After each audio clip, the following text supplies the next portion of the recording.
et bienvenue sur ma chaîne. Donc aujourd'hui j'ai décidé de vous faire une petite vidéo donc pour vous parler des rêves. Donc en fait il existe plusieurs types de rêves et en fait j'ai voulu un petit peu vous expliquer avant de commencer le live sur les interprétations de rêves de ce soir. Parce que je me suis dit que c'est important quand même de savoir faire la différence entre un rêve lucide, un rêve à message et un rêve exutoire. Donc c'est important de savoir un petit peu comment ça fonctionne. C'est aussi important de savoir les méthodes pour se souvenir des rêves pour les personnes qui malheureusement ne s'en souviennent pas et que peut-être ça les perturbe parce qu'ils aimeraient bien justement se rappeler de certains rêves. Mais comme ils ne s'en souviennent pas, ils n'ont pas de méthode, donc du coup c'est compliqué.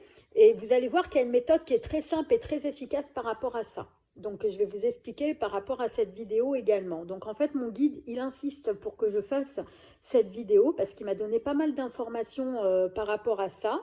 Et je me suis dit donc qu'il fallait que je vous fasse cette vidéo avant de commencer le live sur l'interprétation de rêve afin que vous compreniez vraiment le fonctionnement, on va dire. Et pour que vous puissiez vraiment...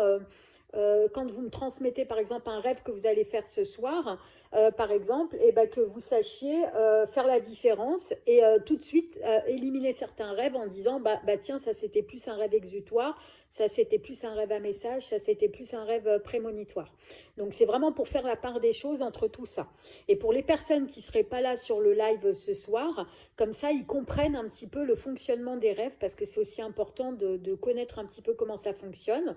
Et souvent, les chamans, les médiums, se servent des rêves prémonitoires en fait pour avoir des messages et pour faire des voyages chamaniques. Ça, faut le savoir. Donc, je vais vous expliquer tout ça dans cette petite vidéo. Donc, un rêve lucide, qu'est-ce que c'est? Un rêve lucide, c'est un rêve qu'on a conscience qu'on fait. Donc, on a conscience qu'on est en train de rêver et on peut contrôler tout ce qu'on fait, tout ce que nous on fait, comme si c'était une réalité. Mais par contre, on ne peut pas contrôler ce qu'on voit. Parce que ce qu'on voit, en fait, si vous voulez, c'est contrôlé par des guides qui vont nous montrer des messages, qui vont nous transmettre des choses. Et donc, du coup, ça, on ne peut pas le contrôler puisque c'est eux qui le contrôlent. Donc ça, déjà, c'est un premier point. Ensuite, il faut savoir que grâce à ce type de rêve, on peut faire des voyages donc sur d'autres plans où on peut voir aussi bien des scènes du futur que des scènes sur des vies antérieures.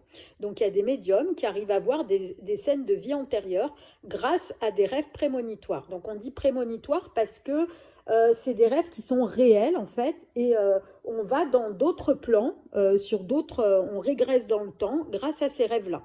Donc on peut faire ça aussi en voyage chamanique, ça faut le savoir par le bruit du tambour. Donc ça, prendre connaissance avec un chaman qui s'y connaît par rapport à ça. Ensuite, donc, qu'est-ce qu'on appelle un rêve prémonitoire? Donc en fait, ce sont grâce à ces rêves-là que les chamans, donc, ils peuvent faire des voyages chamaniques, qui leur permet en fait soit d'être déclenchés donc par de la fatigue, et ensuite d'être guidés donc par des guides afin d'avoir des messages. Donc, en l'occurrence, ça peut aussi, donc, comme je vous ai expliqué, par des bruits du tambour. Si, bien sûr, à la base, on est réveillé. Donc, si on est réveillé et qu'on veut faire un voyage chamanique, pour déclencher ce voyage chamanique, on va utiliser un tambour.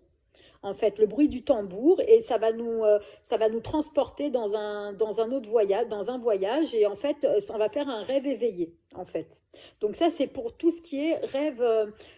quand on est, par exemple, réveillé et qu'on a envie de faire un voyage chamanique. Par contre, quand on dort, quand on va se coucher, on dort, et en fait, il faut faire des conventions en fait avec votre guide avant. Ça, c'est important. Donc, par exemple, dire à notre guide, voilà, si ce soir, tu as décidé, donc lui parler chaque soir, lui dire, par exemple, si ce soir, tu as décidé de me transmettre un rêve prémonitoire, est-ce que tu peux faire en sorte que je m'en souvienne? Est-ce que, par exemple, il faut leur donner des conventions? Est-ce que tu peux, par exemple, comme code, me montrer à travers une vitre, à travers une fenêtre, pour que je comprenne que c'est un rêve prémonitoire, par exemple? Moi, par exemple, c'est ce qui se passe pour moi. Moi, quand j'étais petite, par exemple, j'avais du mal à comprendre quand c'était des rêves prémonitoires et quand ça ne l'était pas. Par contre, j'étais toujours consciente que je rêvais et que j'avais le contrôle sur mes rêves depuis petite. Mais je ne savais pas si c'était prémonitoire ou pas. Parce que quand on est petit, on ne sait pas tout ça, en fait. Donc, du coup, on se rend compte qu'on fait des rêves prémonitoires quand ça se réalise, tout simplement. Donc du coup, pour éviter ce genre de truc et pour parce qu'en général, en fait, un rêve prémonitoire, il faut savoir que souvent les rêves prémonitoires, ils sont faits pour être transmis à d'autres personnes. Sinon, ça ne sert à rien de faire un rêve prémonitoire. Donc pour pouvoir bien le transmettre correctement, il faut déjà faire des bonnes conventions pour pouvoir bien interpréter. Donc par exemple, dire voilà, si par exemple vous vous réveillez, vous dites par exemple j'ai envie de faire des rêves sur des actualités, donc donner l'ouverture, donc dire à notre guide voilà, j'accepte de faire des rêves sur l'actualité, par exemple, comme moi j'ai fait quand il m'a fait faire plein de rêves prémonitoires. Bon, de base, c'est lui qui a décidé, puisqu'ils m'ont donné plein de rêves prémonitoires sur l'actualité. Mais vous pouvez le demander, ça, par contre, si vous faites déjà des rêves prémonitoires de base. Donc, par contre, il faut bien dire à votre guide, par exemple, qui vous montre une scène à travers une vitre, une fenêtre, à travers la mer, à travers plein de choses, et pour que vous puissiez comprendre, quand vous faites ce rêve, que c'est un rêve prémonitoire. Ou par exemple, moi, mon guide, il me dit, ah bah, il fait en sorte que je me rappelle comme si c'était un rêve prémonitoire que j'avais fait. Donc, en fait, dans mon rêve, je me dis, ah bah tiens, ce rêve-là, je l'avais rêvé. Et je sais que c'est prémonitoire. Et je sais que je suis en train de rêver. Donc, vous voyez, tout ça, c'est des petites conventions que j'ai avec mon guide. Donc, je sais automatiquement que ça va être prémonitoire. Et c'est des choses, en fait, qu'on a l'impression de vivre. Comme si on vivait la scène, mais qu'on n'a pas le contrôle dessus. Par contre, on a le contrôle sur ce qu'on fait, sur, par exemple, si on a envie de lever le doigt, on lève le doigt. On n'a pas envie de le lever, on ne le lève pas. Vous voyez ce que je veux dire? Mais par contre, on ne peut pas contrôler tout ce qu'on voit. C'est ça, en fait, un rêve prémonitoire de base. Et c'est important, ça aussi, d'y savoir. Hein. Donc c'est important. Donc voilà ce que je peux vous transmettre par rapport aux rêves prémonitoires. Ensuite, les rêves à message. Alors, un rêve à message, c'est un rêve, en fait, qu'on fait, donc qui est réel, qui est entrecoupé entre plusieurs rêves qui sont différents et donc qui n'ont pas forcément de sens pour nous. Et en fait, ces rêves, eh ben, on va voir dedans des animaux qu'on appelle des animaux totems ou des animaux de pouvoir qui vont nous guider, qui vont nous transmettre des messages. Ça peut être aussi nos défunts. Après, c'est à nous, en fait, de comprendre un petit peu donc, les messages qu'on a à nous transmettre par rapport à ça. Donc ensuite, il y a les rêves aussi qui sont exutoires. Donc c'est quoi un rêve exutoire? Un rêve exutoire, ça n'a en fait aucun sens à proprement parler. C'est juste pour nous permettre de libérer en fait de manière naturelle notre esprit des choses en fait qui nous ont perturbés dans la journée. C'est juste ça en fait les rêves exutoires.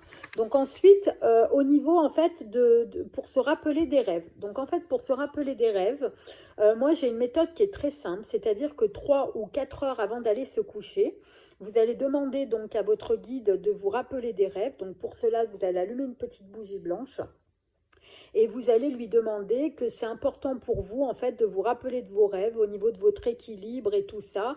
Vous avez besoin de vous souvenir de vos rêves. Après, il faut lui donner une bonne raison à votre guide de vous en rappeler. Par exemple, est-ce que ça vous tiendrait à cœur d'avoir des rêves prémonitoires pour X ou Y raison? Il faut vraiment lui demander en fait à votre guide des raisons vraiment valables pour lesquelles vous avez vraiment envie en fait d'avoir des rêves prémonitoires ou même de rêver.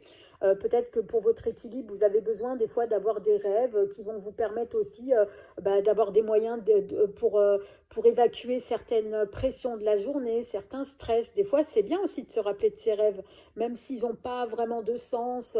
Mais tout ça, faut vraiment avoir une bonne raison au niveau de notre guide. Il faut que lui juge que vous avez une bonne raison pour laquelle vous voulez vraiment vous souvenir de vos rêves. Et c'est que comme ça, en fait, qu'il va vous donner vraiment, qui va vous aider tout simplement. Donc après, si ça fait partie de votre chemin de vie, et ben en fait, il vous les transmettra. Donc ensuite, une fois que vous avez fait cette demande, il faut vraiment faire comme si de rien n'était. Faut vraiment vaquer à vos occupations, il faut penser à plus rien et laisser faire l'univers. C'est comme les chèques d'abondance, il ne faut pas y penser toute la journée, pendant tout le mois. C'est important aussi de laisser faire l'univers une fois que vous avez fait votre demande. Donc vous allumez 3-4 heures avant la bougie, donc comme ça va permettre déjà que la bougie s'éteigne, de manière à pas que ça ne flambe pas dans votre maison. Hein. Et quand la bougie est éteinte, vous pourrez aller vous coucher en demandant vraiment à votre guide ce genre de choses. Et puis, vous pouvez aussi mettre sous votre coussin une petite pierre en sélénite qui va vous aider à bien vous endormir, à vous relaxer. Et ça va vous permettre, en fait, de vous souvenir de vos rêves, tout simplement. Voilà les amis, j'espère que cette petite vidéo vous aura plu. Si c'est le cas, n'oubliez pas de mettre un petit pouce bleu, de vous abonner à la chaîne si ce n'est pas déjà fait. Et nous, on se retrouve très vite pour de prochaines vidéos. À très bientôt les amis.